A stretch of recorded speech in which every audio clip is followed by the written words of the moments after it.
Hey guys, how's it going? Welcome back to part 3 of the series on gospel guitar I'm doing. This week we're going to take a look at some dominant 7th chords, some cool little moves to do within them, and also how to turn them into minor 7th chords, because it's really, there's just one note that needs to change in basically all the grips I'm going to show you today, so it'll get some more minor 7th shapes under your fingers as well. Before we get started, I just want to mention really quick, if you guys are enjoying the lessons and the stuff I'm putting up on my channel, and you want to help support the channel and the lessons, you can go to my YouTube homepage and there's a little tip jar button to offer any support that you can on there.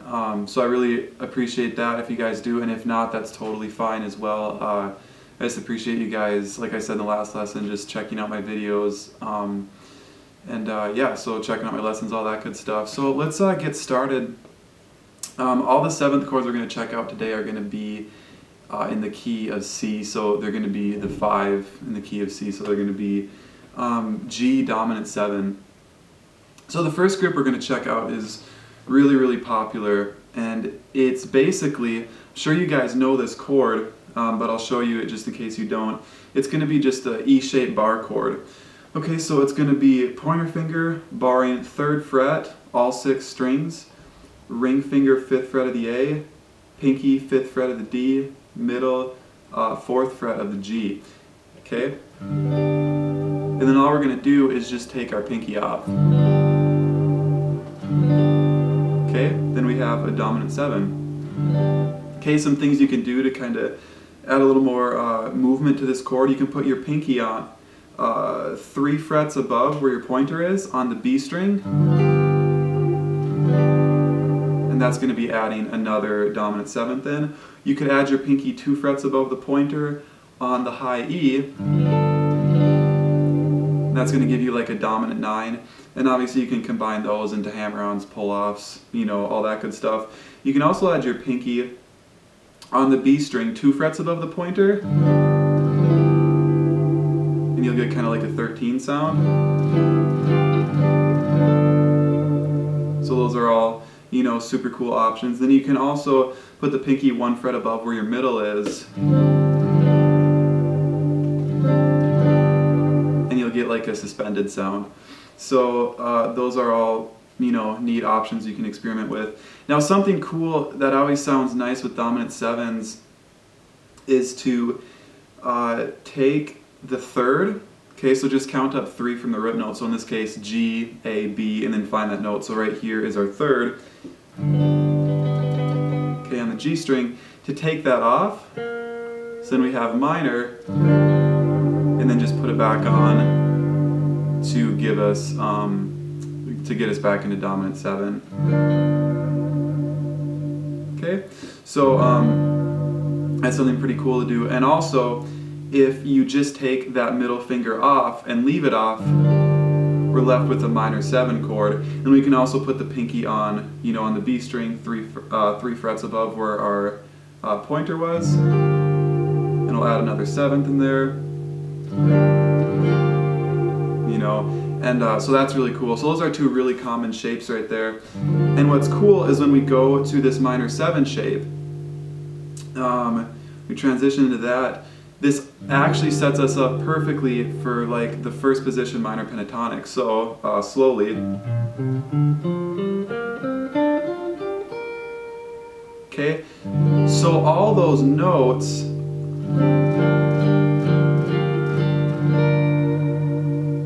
are totally available for us to use in there, so you can obviously experiment with that however much you wish. So that's pretty cool. So anyways, dominant 7, minor 7, and then you can obviously add other notes on with your pinky. Now, really quickly, I'm going to show you what I was doing at the beginning of the video, because this is a pretty popular gospel thing to do. So I just take my ring finger off, we don't really need that right now, and then I do the hammer on from minor 3rd to major 3rd.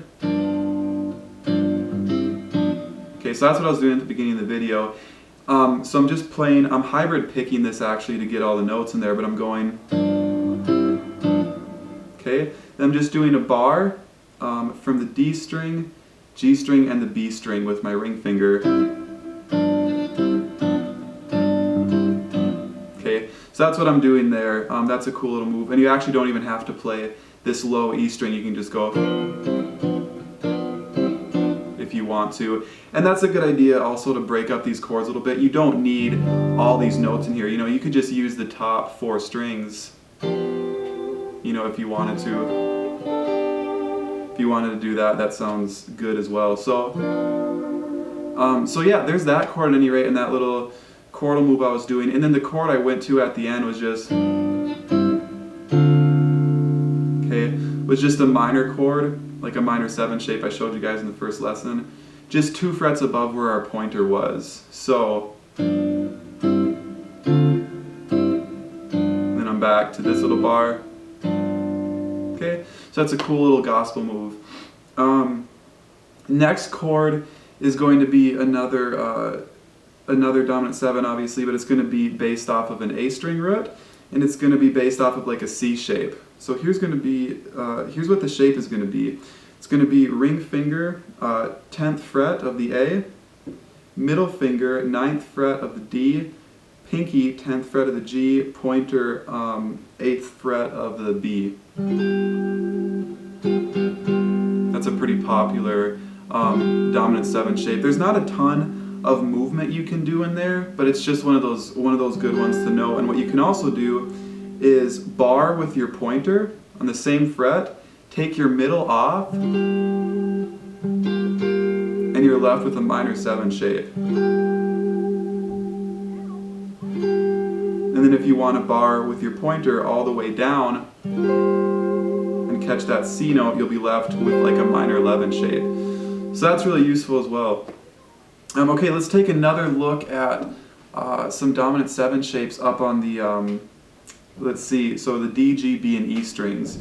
So the first one we're going to check out is, we're going to look at a couple inversions of this too. So here's the first one we're going to check out. We're going to have pointer on the 5th fret of the D, ring on the 7th fret of the G, middle 6th fret of the B, pinky 7th fret of the high E. So we're going to have this kind of thing right here. Okay, then you can take pinky off, back on. You can also add the pinky up 1 fret to get like a suspended sound. And then you can reconfigure the shape a little bit. Take your ring finger and put it on the 6th fret of the high E. Now take your pinky and put it on the 7th fret of the G. And you're left with like a minor 7 shape. Okay? And the root for both of these chords, dominant or minor, is on the D string. And you can also take off your middle, back on, pinky off and then back on. You could reshape your fingers a little bit so you catch the note with your pinky on the high E 3 frets above the pointer. Back on. Okay, so that's another cool little dominant and minor 7 shape. The next one is going to be an inversion of this. And it's going to be up here, middle at the 9th fret of the D, ring 10th fret of the G, pointer 8th fret of the B, pinky 10th fret of the high E. It's another dominant 7 shape. Okay, and to make that minor 7, and you guys can kind of experiment with finding little movements in these these inversions, because there's so many things to experiment with. You know, it's a good idea to kind of think of the scale notes and then just try to find things on your own that would work best for you, because a lot of little moves I do might be kind of awkward for people. So, you know, see what happens if you take like the D up to the E, maybe if you reconfigure and have this G go up to the A.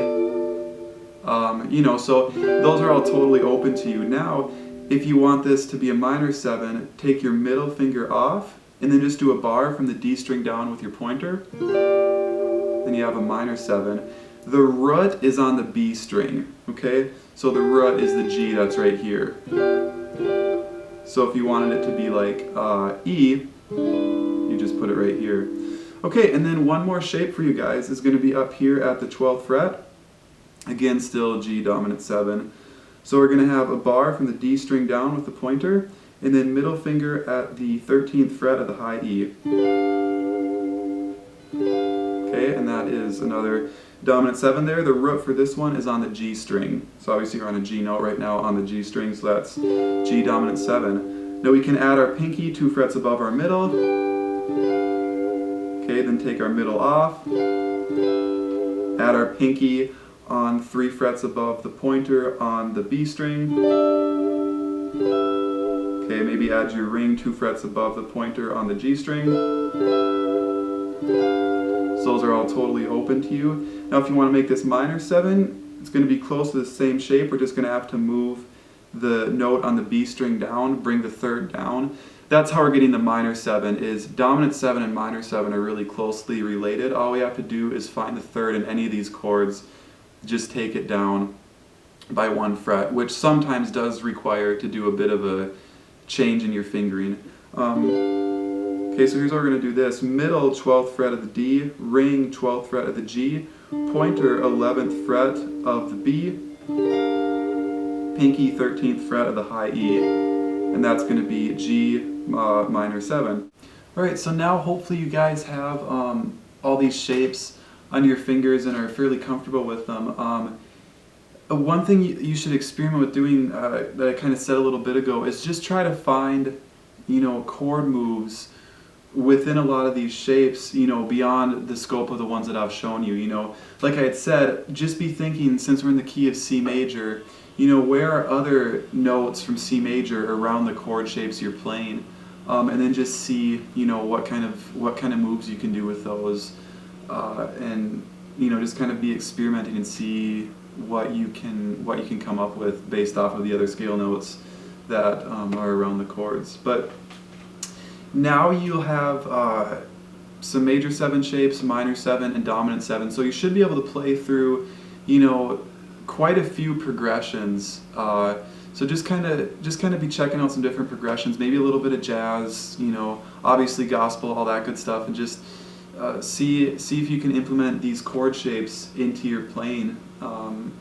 So that's really the best way to learn these all confidently, is to implement them into your playing, into a lot of songs and a lot of different keys for sure.